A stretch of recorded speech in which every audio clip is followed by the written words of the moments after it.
yung mga iba't ibang rock formation or mga rock formation na nandito sa likurang bahagi ng isla.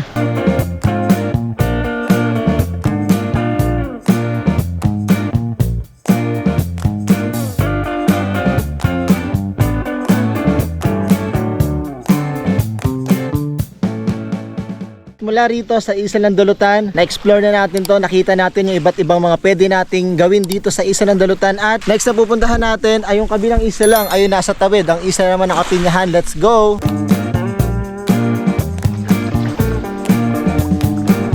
Yun guys, at papunta naman tayo ngayon sa isla ng Kapinyahan. Yun yung in-explore natin, yung Isla ng Dulutan. Grabe, napakaganda. At wala masyadong mga nagpunta ngayon, kaya na-solo natin yung isla. At ang pupuntahan natin, ayun lang yung nasa tawid, ang isla naman ng Kapinyahan. Let's go. Mga ilang minutes lang yan, siguro mga 5 to 10 minutes makakarating na tayo dun sa kabilang isla.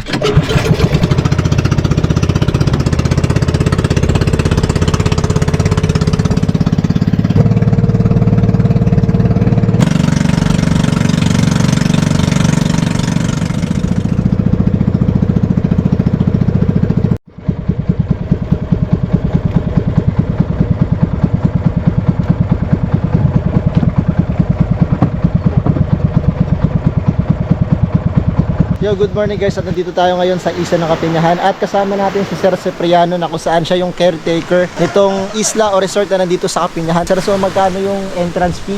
50 pesos. Adult or kids? Paras lang po. Ang mga kids, dili pa mo idadugnog 8, dili may bayad. Okay, so 8 yung pataas. 8 years old pababa, walang bayad po. Yung 8 years old pataas, may bayad na po na 50 pesos. So magkano naman po yung mga cottages na nandito sa Ang cottages ko Isla ng Kapinyahan? 400. nagre-range po ng 400. Lahat po ba na nandito 400 pesos? oo. So lahat na nandito 400 pesos. And then anong oras po kayo nag-o-open itong isla para sa mga bibisita? Pwede mo sa'yo, sa mga lasay, sa lasay. Okay, so mga 6 AM pwede na raw kayong pumunta dito. Until hanggang anong oras po? 5. 5 PM. Meron po ba tayong overnight dito sa isla? Sir? Oo. Okay, so may overnight. Paano po ba pa sa mga gustong pumunta? Magpapareserve po ba? Dito lang sa amo lang, kung kontak lang sa among wandere sa... Okay, so pwede naman po kahit hindi na magpa-reserve, diretso na lang sa Dechon isla. lang, no? Dechon lang. So marami naman mga cottages na available dito, kaya lahat talaga mabibigyan ng yan ng cottages ko sa mga pupunta ng maramihan. So kapag mag-overnight po, okay lang po dumiretso rin dito kaagad. Kaya hindi na ka naman pa-reserve. Okay, so yun na ilan sa mga nakuha nating information mula kay Sir Cipriano na kung saan siya yung caretaker ng Isla ng Kapinyahan or ng WAD Resort dito sa Isla ng Kapinyahan. So thank you sir, thank you. Thank you po, thank you. sige. Good morning.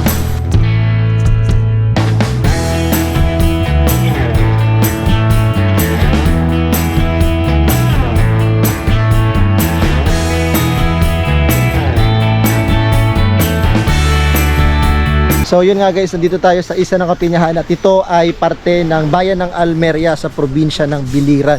So matatanaw lang natin mula doon ang Isla ng Biliran o yung main island at explore natin yung ilan sa mga pwede nating makita dito sa Isla ng Kapinyahan. At ang pangalan ng resort dito sa Kapinyahan Island ay WAD Island Resort. So tara, libutin natin itong isla at kung ano-ano yung mga pwede nating ma-explore dito at para maipakita ko sa inyo sa mga gustong bumisita. Itong isla ay medyo maliit lang yung kanyang shoreline mula doon hanggang doon. Siguro estimate natin nasa 200 plus meters siguro o nasa 300 meters itong haba ng isla o yung shoreline ng isla. Ayan, so makikita natin dito maraming mga bato. Ayan, yung mga, ganito yung mga uri ng bato na makikita natin dito sa Isla ng Kapinyahan o dito sa WAD Resort. Ayan, mga bato siya. Ayan, so tignan natin yung ibang side nitong isla. At ito yung kanilang mga cottages. Very colorful, kulay green or neon green, tapos merong blue. Ganun din yung mga kulay sa ibang cottages. So merong 1, 2, 3, 4, 5, 6, 7, 8, around 8 cottages dito sa Isla ng Kapinyahan. So nagre-range siya ng around 400 pesos at 50 pesos naman yung entrance fee. 8 years old pataas ay may entrance fee na, pero yung mga 8 years old pababa ay libre lang. At dito naman sa pinakagilid na bahagi nitong isla, yung kaliwang bahagi ng isla, may makikita na naman tayo dito ng mga malalaking bato na kung saan ay maaaring inanog ng malakas na alon papunta dito sa tabing isla. So meron din tayo makikita doon na rock formation na makikita mo na islang isla talaga. At doon sa kabilang side ng isla ay puntahan naman natin. Tara, let's go!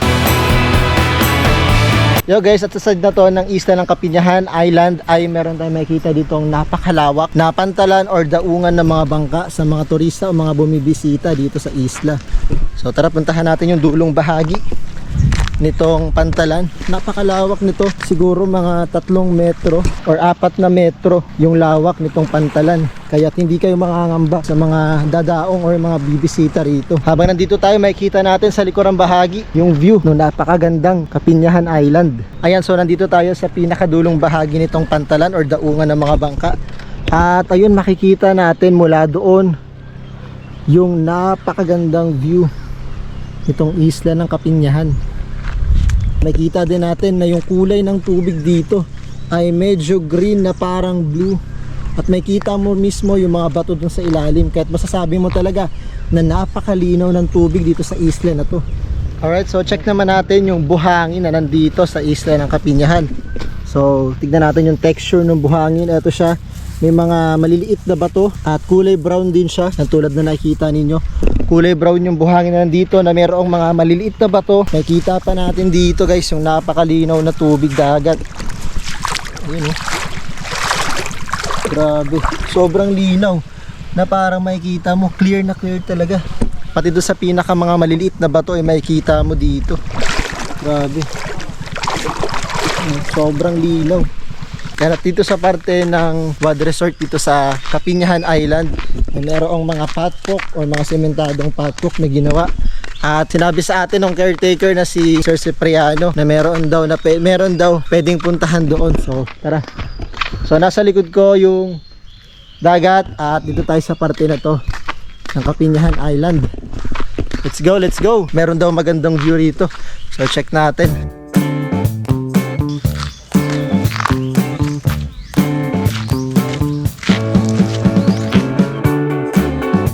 Yan guys, at nandito tayo sa elevated na part nitong isla ng Kapinyahan o Kapinyahan Island. At mula dun sa patwalk ay narating natin itong area na to, at merong mga hagdan na pwede tayong bumaba. So tara, explore pa natin. Yun, at nakita natin guys itong magandang part nga ng isla. Nakikita natin dito yung mga iba't ibang rock formation or mga rock formation nandito sa likurang bahagi ng isla, at yung mga malalaking bato na makikita natin. And then try pa nating bumaba.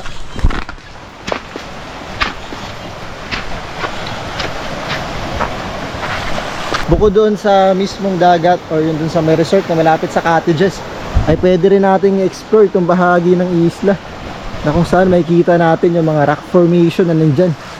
Meron pa doon, at matatanaw natin ang ilan sa mga isla na nandito sa probinsya ng Biliran.